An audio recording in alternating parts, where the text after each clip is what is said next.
हाँ, तो my dear student, आज हम क्लास 12th हिंदी के पूरे किताब से बाबू 50 वीवीआई ऑब्जेक्टिव लेकर आए हैं, जो 2027 के एग्जाम में 100% टकराने की गारंटी है। तो सबसे पहला प्रश्न हमारे पास दिया गया है 1 नंबर का कि बालकृष्ण भट्ट ने कुल कितने निबंध लिखे थे? तो इसका राइट आंसर क्या होगा? Option number C 1000। उसके बाद 2 नंबर का प्रश्न हमारे पास दिया गया है कि भट्ट निबंधमाला कितने खंडों में प्रकाशित हुआ था बाबू? तो इसका राइट आंसर क्या होगा? ऑप्शन नंबर बी 2 खंडों में। उसके बाद 3 नंबर का प्रश्न हमारे पास दिया गया है कि सुखमय जीवन किनकी रचना है? यानी सुखमय जीवन किसकी रचना है? तो इसका राइट आंसर होगा चंद्रधर शर्मा गुलेरी जी का, ऑप्शन नंबर बी। उसके बाद 4 नंबर का प्रश्न हमारे पास दिया गया है कि सुखमय जीवन कहानी कब प्रकाशित हुई थी?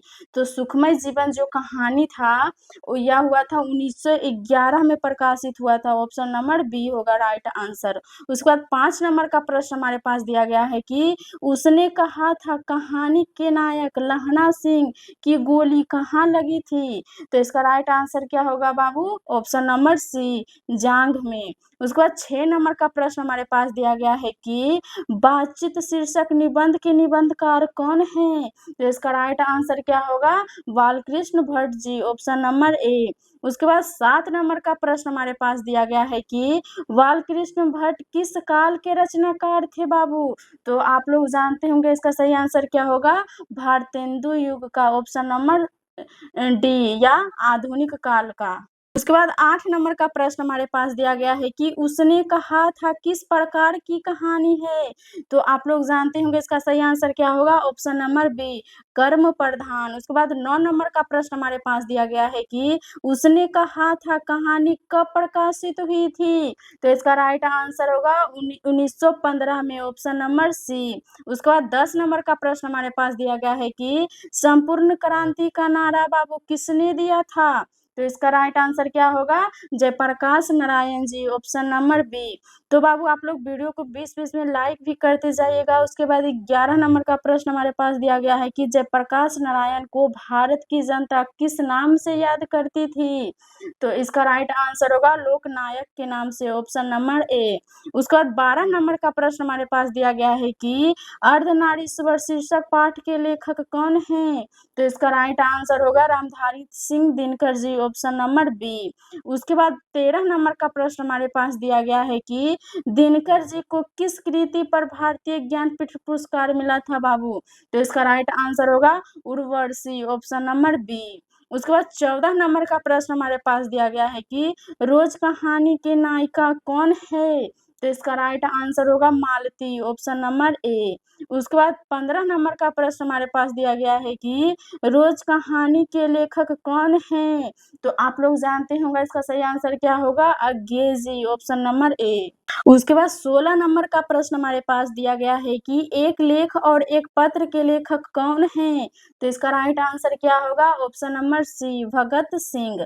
उसके बाद 17 नंबर का प्रश्न हमारे पास दिया गया है कि भगत सिंह का जन्म कब हुआ था? तो भगत सिंह का जन्म कब हुआ था बाबू? 28 सितंबर 1907 को, ऑप्शन नंबर ए। उसके बाद 18 नंबर का प्रश्न हमारे पास दिया गया है कि ओस अदा नीरा शीर्षक पाठ के लेखक कौन हैं? तो इसका राइट आंसर होगा ऑप्शन नंबर ए जगदीश चंद्र माथुर जी। उसके बाद 19 नंबर का प्रश्न हमारे पास दिया गया है कि ओस अदा नीरा किस नदी को नियमित बनाकर लिखा गया है? तो इसका राइट आंसर होगा गंडक नदी, ऑप्शन नंबर बी। उसके बाद 20 नंबर का प्रश्न हमारे पास दिया गया है कि सिपाही की माँ एकांकी के एकांकीकार कौन हैं? तो इसका राइट आंसर क्या होगा? मोहन राकेश, ऑप्शन नंबर ए। उसके बाद 21 नंबर का प्रश्न हमारे पास दिया गया है कि सिपाही की माँ एकांकी में बिस्नी बिस्नी की बेटी का क्या नाम था? तो आप लोग जानते होंगे इसका सही आंसर क्या होगा?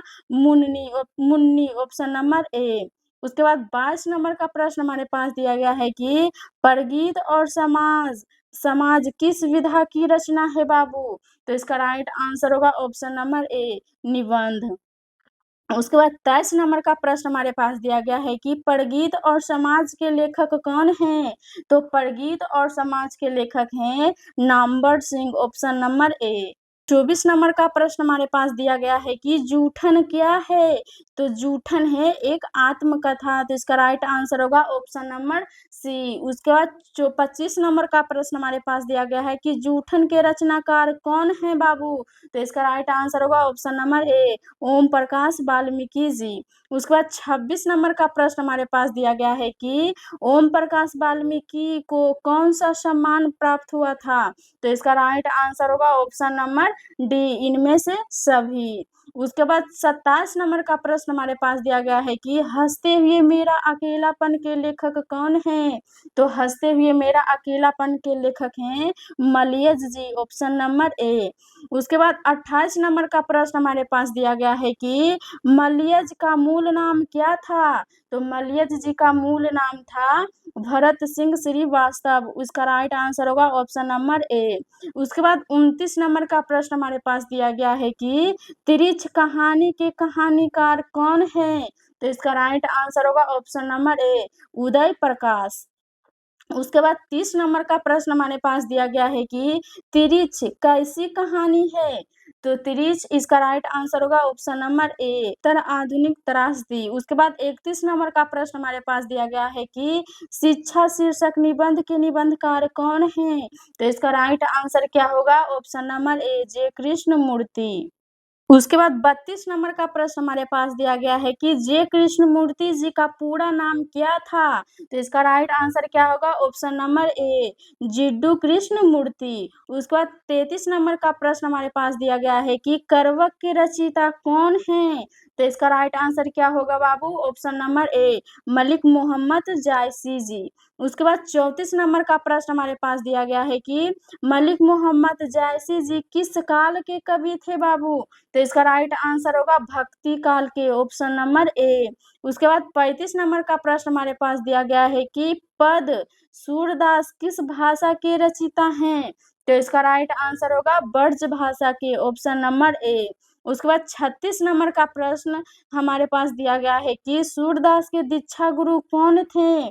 तो सूरदास के दीक्षा गुरु थे महाप्रभु वल्लभाचार्य, ऑप्शन नंबर ए।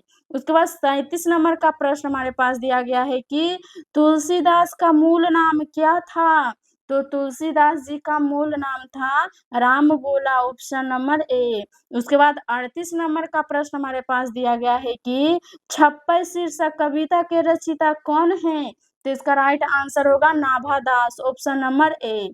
उसके बाद 39 नंबर का प्रश्न हमारे पास दिया गया है कि कवित शीर्षक कविता के कवि कौन हैं? तो इसका राइट आंसर होगा ऑप्शन नंबर ए, भूषण। उसके बाद 40 नंबर का प्रश्न दिया गया है कि भूषण को भूषण की उपाधि किसने दी थी? तो इसका राइट आंसर क्या होगा? ऑप्शन नंबर ए, राजा रुद्र शाह ने। उसके बाद 41 नंबर का प्रश्न हमारे पास दिया गया है कि तुमुल कुलाह कलह में शीर्षक कविता के कवि कौन हैं? तो इसका राइट आंसर होगा जयशंकर प्रसाद, ऑप्शन नंबर ए। उसके बाद 42 नंबर का प्रश्न हमारे पास दिया गया है कि पुत्र वियोग शीर्षक कविता किसकी रचना है? तो इसका राइट आंसर होगा ऑप्शन नंबर ए, सुभद्रा कुमारी चौहान का।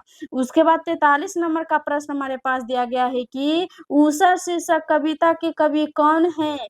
तो इसका राइट आंसर क्या होगा? ऑप्शन नंबर ए, शमशेर बहादुर सिंह। उसके बाद 44 नंबर का प्रश्न हमारे पास दिया गया है कि जन जन का चेहरा एक शीर्षक कविता के रचनाकार कौन थे बाबू? तो इसका राइट आंसर होगा ऑप्शन नंबर ए, गजानंद माधव मुक्ति बोध। उसके बाद 45 नंबर का प्रश्न हमारे पास दिया गया है कि अधिनायक शीर्षक कविता के कवि कौन हैं? तो इसका राइट आंसर होगा रघुवीर सहाय, ऑप्शन नंबर ए।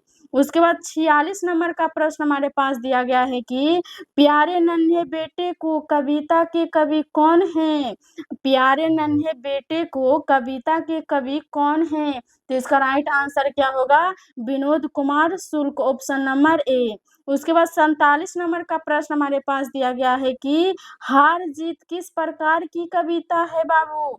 तो इसका राइट आंसर होगा ऑप्शन नंबर ए, गद्य कविता। उसके बाद 48 नंबर का प्रश्न हमारे पास दिया गया है कि गाँव का घर शीर्षक कविता के कवि कौन हैं? तो इसका राइट आंसर क्या होगा? ज्ञानेंद्र पति, ऑप्शन नंबर ए। उसके बाद 49 नंबर का प्रश्न हमारे पास दिया गया है कि सच्चिदानंद हीरानंद बादशाह अंग्रेज जी का उपनाम क्या था बाबू? तो इसका राइट आंसर होगा अंग्रेज जी, ऑप्शन नंबर ए।